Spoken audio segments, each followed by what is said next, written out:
Jadi, teman-teman sekalian, kemarin kita telah membahas tentang operasional global.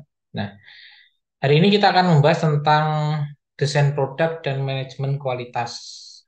Nah, jadi, eh, produk itu bukan hanya berupa barang atau jasa, tetapi produk itu bisa diartikan sebagai kepuasan kepuasan yang ditawarkan produsen atau perusahaan kepada konsumen.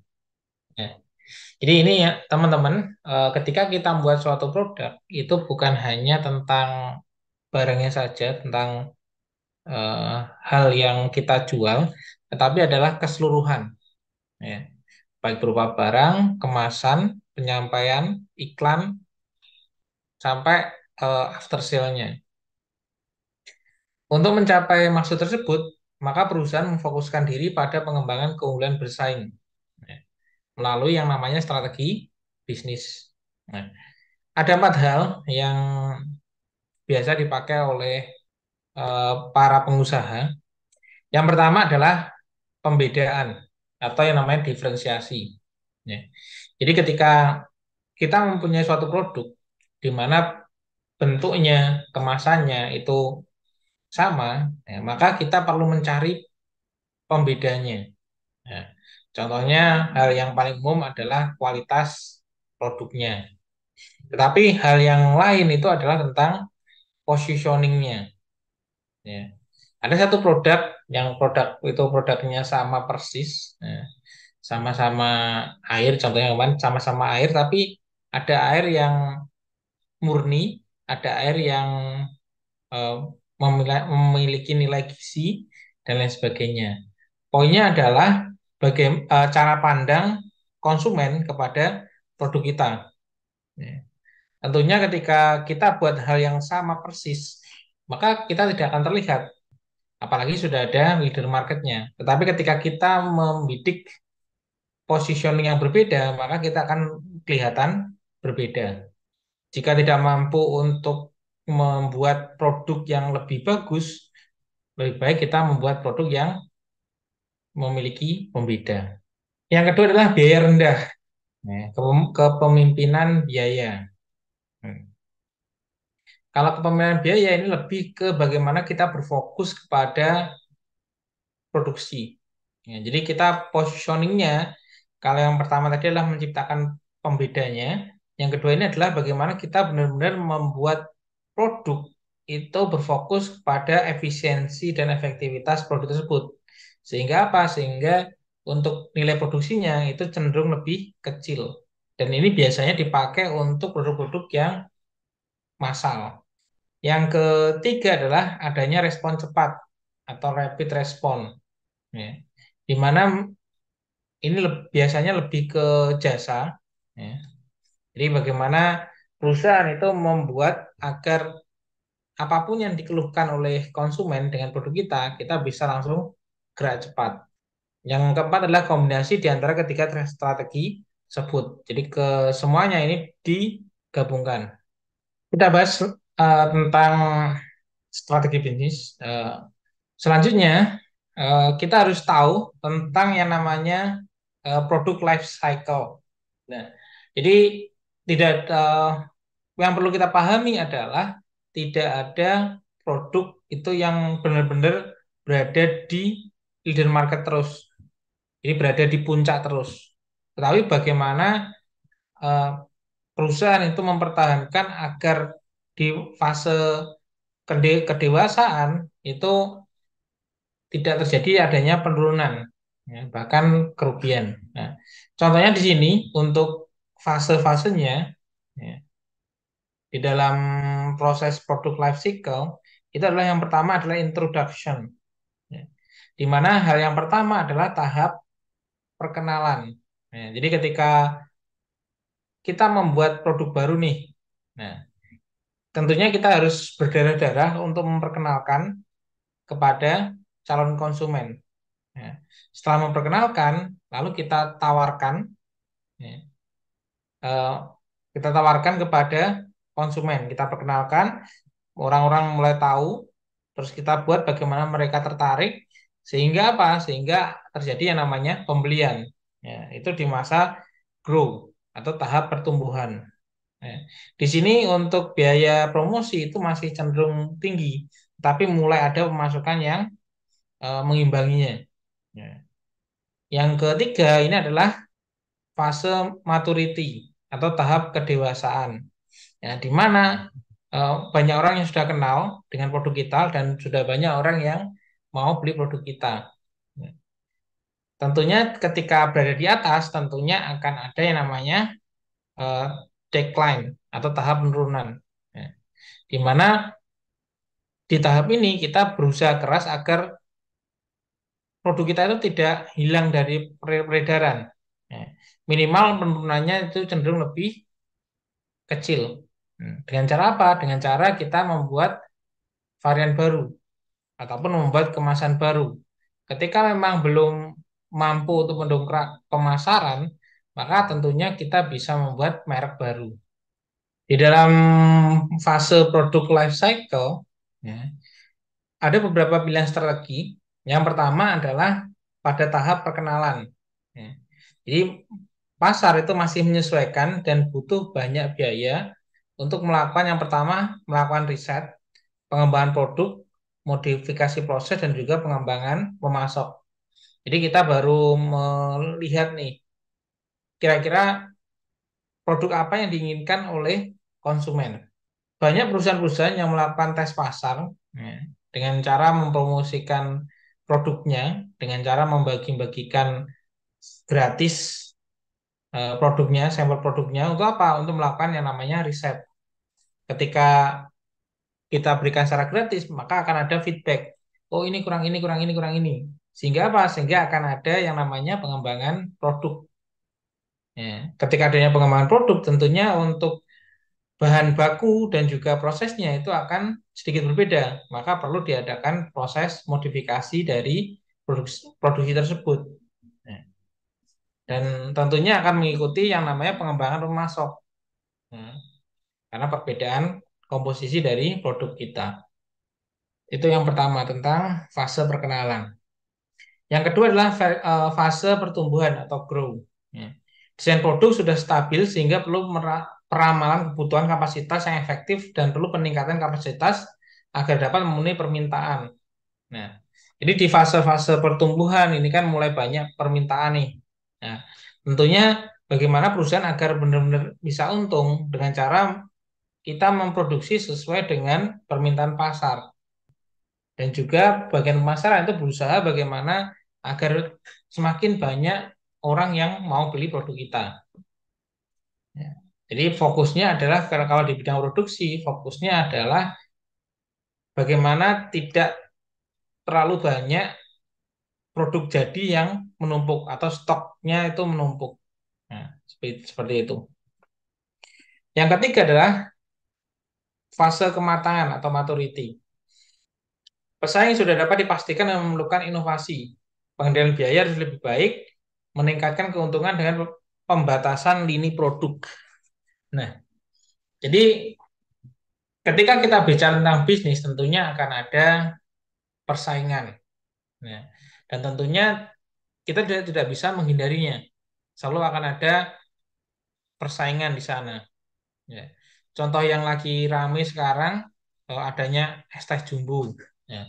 Kita bisa melihat dari sederet di jalan raya, di dalam satu jalan itu tidak lebih dari 4 atau 5 es teh jumbo yang jualan. Dan itu pun konsepnya sama. Nah, terus bagaimana cara agar itu bisa menjadi pembeda? Maka perlu diadakan yang namanya inovasi. Ya. Kita membuat produk baru, membuat kemasan baru, membuat branding baru. Ya. Terus untuk eh, promosinya pun perlu ditingkatkan. Nah, kita pun juga ketika kita meluncurkan nih, contohnya kita baru meningkatkan satu produk. Nah, kita buat variasi yang lain. Nah, 5 produk atau 10 produk. Nah, ketika kita tes pasar 10 produk seperti itu, mana dipilih 5 yang paling laris. Nah, seperti itu. Untuk apa? Untuk mengurangi stok. Terus di fase terakhir adalah penurunan atau decline. Ya. produk hampir mati, maka mungkin perlu menghentikan produk tersebut dan menggantinya dengan desain produk baru. Nah, jadi ada beberapa produk yang melakukan rebranding. Nah, jadi tidak hanya kemasan saja, tapi juga pemahaman tentang produk tersebut itu juga dirubah. Ada banyak hal yang seperti itu. Setelah kita eh, tahu tentang strategi bisnis dan juga produk life cycle, ya, kita juga harus tahu tentang analisa produk berdasarkan nilai. Ya. Product by value analysis. Ya. Berdasarkan prinsip Pareto, yaitu fokus pada permasalahan yang sedikit tetapi penting, maka memilih desain produk yang cocok seharusnya mengacu pada prinsip tersebut. Ya. Sehingga apa? Sehingga perlu menerapkan analisa produk berdasarkan nilai, ya, produk by value analysis, yaitu mengurutkan produk dari yang tertinggi ke yang terendah berdasarkan kontribusi nilai uang dari masing-masing produk bagi perusahaan. Ya. Analisis tersebut juga mengurutkan kontribusi pendapatan total tahunan dari tiap produk. Sehingga apa? Apabila kontribusi per unit rendah, ya, mungkin akan terlihat berbeda jika tingkat penjualannya itu tinggi. Jadi kalau kita lihat dari hukum Pareto, ya, kan ada hal yang ketika kita contohnya ya rumah makan itu punya beberapa produk, contohnya ada 60 menu. Nah, di setiap bulan atau biasanya sih kalau rumah makan itu setiap bulan. Nah, diurutkan ya. Kira-kira berapa transaksi yang keluar dari menu tersebut. Nah, kita lihat dari 60 itu mana 10 yang paling teratas. Ya. Dan juga mana 10 yang paling jarang dipesan oleh orang. Nah, ketika jarang dipesan orang, maka itu bisa dilakukan penghentian produksinya atau menunya diganti. Ya. Karena apa? Karena ketika di rumah makan itu kan kita butuh persiapan. Nah, ketika tidak banyak terjual, itu pun akan membuat eh, barang setengah jadinya itu atau barang mentahnya itu mubazir atau eh, menimbulkan biaya seperti itu. Jadi ketika kita berbisnis kita tentukan memang awalnya kita buat produk yang banyak, kita lakukan tes pasar. Nah, tetapi kembali lagi kita harus tahu juga prioritas mana yang paling tinggi penjualannya. Ya. Jangan sampai kita berfokus pengen membesarkan produk A, tapi ternyata produk A itu merupakan 10 terendah dari penjualan. Nah, lebih baik kita tingkatkan yang sudah laris tersebut. Nah, jadi kita berfokus kepada keunggulan. Ya, kita pertajam keunggulannya. Ya. Untuk kekurangannya kita hilangkan. Salah satu solusi, ya, ketika suatu produk itu sudah tidak worth it atau sudah tidak memberikan pemasukan kepada perusahaan, nah kita perlu melakukan penciptaan produk baru. Ya. Peluang penciptaan produk baru, di mana keadaan yang memberikan peluang munculnya produk baru itu adalah yang pertama pemahaman konsumen. Ya. Bagaimana konsumen itu memandang produk kita. Ya. Jadi yang namanya positioning atau branding itu adalah di mana konsumen itu melihat seperti apa produk kita. Ya. Lebih ke seperti itu. Jadi ketika produk kita itu dianggap baik, ya, tentunya kita mempertahankan. Tetapi ketika itu dianggap terlalu bagus atau kurang bagus, itu pun perlu diperbaiki. Nah, yang kedua adalah perubahan ekonomi. Nah, jadi ketika kita menjual produk, kita juga harus tahu bagaimana perubahan ekonomi. Jadi bukan hanya laris saja, bukan hanya banyak lakunya, tetapi juga tentunya ketika kita melakukan bisnis itu inginnya meraih keuntungan. ketika adanya inflasi yang begitu tinggi, tentunya kita juga harus menyesuaikan harga jual produk kita. Nah, gitu. Yang ketiga adalah perubahan sosiologis dan juga demografis. Nah, apa hubungannya produk dengan perubahan sosiologis dan juga demografis? Itu adalah bagaimana ketika saat ini ya, peluang usaha dari bisnis itu adalah generasi Z, nah, atau kelahiran 2000-an. Nah, banyak banyak orang yang umurnya itu sekitar 20-an. Nah, itu pun juga akan mempengaruhi penjualan ya, dari produk kita. Ya, karena keinginannya juga akan berbeda. Yang keempat adalah perubahan teknologi. Ya, di mana perubahan zaman menuntut perusahaan itu untuk menyesuaikan diri dengan adanya perubahan itu. Yang kelima adalah perubahan politik atau peraturan. Nah, jadi contoh perubahan politik yang membuat beberapa produk itu cenderung lebih naik. Ya, salah satunya adalah adanya pajak yang ditingkatkan. Nah, itu pun juga salah satu efek dari ketika produk itu kita hitung lagi HPP-nya plus pajaknya tentunya. Seperti itu. Yang keenam adalah perubahan yang lain, ya, seperti praktek di pasar, adanya supplier, adanya standar profesi, dan juga distributor. Jadi yang namanya produk baru itu akan tercipta dari beberapa faktor itu, ya, dari 6 faktor ini.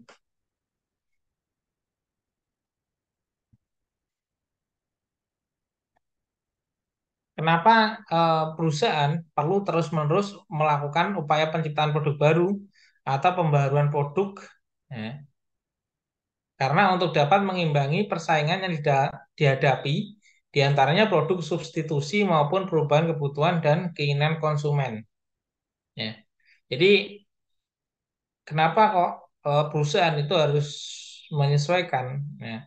Bisa jadi persaingan bisnis itu bukan hanya tentang apple to apple. Maksudnya adalah produk A yang sejenis.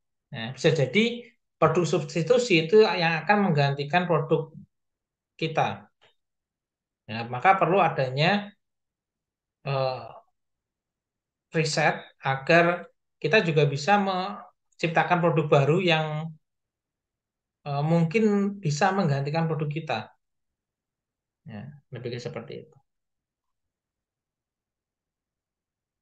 Nah, jadi setelah kita tahu peluang adanya menciptakan produk baru dan pentingnya kita harus menciptakan produk baru, nah kita perlu masuk ke sistem pengembangan produk.